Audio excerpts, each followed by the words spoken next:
ये कहानी पाकिस्तान से शुरू होती है। पाकिस्तान के चेनाब नदी के किनारे पर तख्त हाजरा नामक गांव था। मौजू चौधरी गांव का मुख्य जमींदार था। उसके 4 पुत्र थे और रांझा उन चारों भाइयों में सबसे छोटा था। रांझा का असली नाम दीदो था। उसका उपनाम रांझा था, इसलिए उसे सभी रांझा कहकर बुलाते थे। रांझा चारों भाइयों में छोटा होने के कारण अपने पिता का बहुत लाडला था। रांझा के दूसरे भाई खेती में कड़ी मेहनत रखते थे और रांझा बांसुरी बजाया करता था, जिस कारण उसके भाई रांझा से नफरत करते थे। रांझा को बचपन में ही खूबसूरती से इश्क था। उसने अपने लिए सपनों में ही एक हसीना की तस्वीर गढ़ ली थी। रांझा बड़ा ही आशिक मिजाज का था। 12 साल की उम्र में पिता का साया उसके सिर से उठ गया था और भाइयों से विवाद हो गया। अपने भाइयों से अलग होकर वह सारा दिन पेड़ों के नीचे बैठा रहता और अपने सपनों की शहजादी के बारे में सोचा करता। एक बार एक पीर ने उससे पूछा, तुम इतने दुखी क्यों हो? तब रांझा ने पीर को अपने द्वारा रचित प्रेम के गीत सुनाए, जिससे सपनों की शहजादी का उल्लेख था। पीर ने बताया कि तुम्हारे सपनों की शहजादी हीर के अलावा और कोई नहीं हो सकती। यह सुन रांझा अपने हीर की तलाश में निकल पड़ा। एक रात रांझा ने एक मस्जिद में आश्रय लिया। अगली सुबह वह मस्जिद में खाना हो गया और एक दूसरे गांव में पहुंचा, जो हीर का गांव था। हीर एक सियाल जनजाति के संपन्न जाट परिवार से संबंध रखती थी। ये जगह अभी पंजाब पाकिस्तान में है। पहली बार हीर को देखते ही रांझा समझ गया, यही मेरी सपनों की शहजादी है। हीर बहुत सख्त दिमाग वाली लड़की थी। एक रात रांझा चुपके से हीर के नाव में सो गया।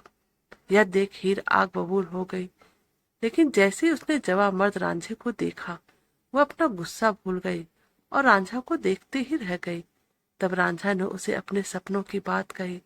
रांझे पर फिदा हीर उसे अपने घर ले गई और अपने यहाँ नौकरी पर रखवा दिया।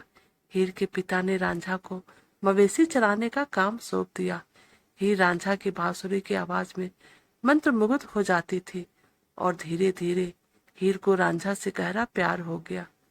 वो कई सालों तक गुप्त जगहों पर मिलते रहे, लेकिन हीर के चाचा को इसकी भनक लग गई और सारी बात हीर के पिता और माँ को बता दी।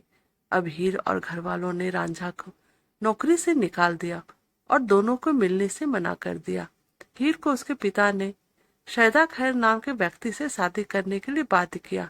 मौलवियों और उसके परिवार के दबाव में आकर उसने शैदा खरा से निकाह कर लिया।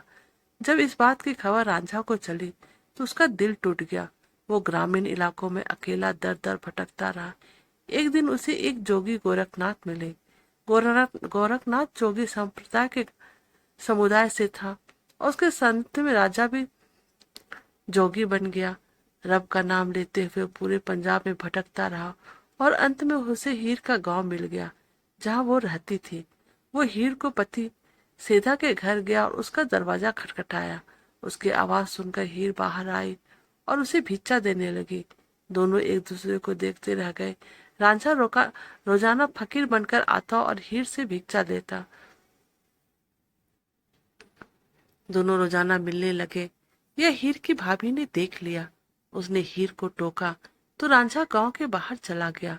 सारे लोग उसे फकीर मानकर पूजने लगे। उसकी जुदाई में हीर बीमार हो गई। जब वैद हकीमों से उसका इलाज ना हुआ तो हीर के ससुर ने रांझे के पास जाकर उसकी मदद मांगी। रांझा हीर के घर चला आया। उसने हीर के सिर पर हाथ रखा और हीर की चेतना लौट आई। जब लोगों को पता चला कि वह फकीर रांझा है तो उन्होंने रांझा को पीटकर गांव से बाहर धकेल दिया। फिर राजा ने उसे चोर समझकर पकड़ लिया। रांझा ने जब राजा को हकीकत बताई तो अपने प्यार की परीक्षा देने के लिए आग पर हाथ रख दिया। तो उसने हीर के पिता को आदेश दिया वह हीर की शादी रांझा से कर दे। राजा के आज्ञा के डर से उसके पिता ने मंजूरी तो दे दी, लेकिन शादी के दिन हीर के चाचा केदो ने हीर को खाने में जहर मिला दिया ताकि यह शादी रुक जाए। ये सूचना जैसे ही रांझा को मिली, वो दौड़ता हुआ हीर के पास पहुंचा, लेकिन बहुत देर हो चुकी थी। हीर ने वो खाना खा लिया था जिसमें जहर मिला था और उसकी मौत हो गई। रांझा अपने प्यार के मौत के दुख को झेल नहीं पाया और उसने भी जहर वाला खाना खा लिया और उसके करीब उसकी मौत हो गई। हीर रांझा को उसके पैतृक गांव झांग में दफन किया गया है, जहाँ आज भी प्रेम का मजार बना हुआ है। भले हीर मर गई रांझा मर गया, लेकिन उसकी मोहब्बत आज भी जिंदा है। तो दोस्तों, आपको हमारी लव स्टोरी कैसी लगी, प्लीज़ आप हमें कमेंट कीजिएगा और प्लीज़ हमारे चैनल को लाइक और सब्सक्राइब कर दीजिएगा। Thank you.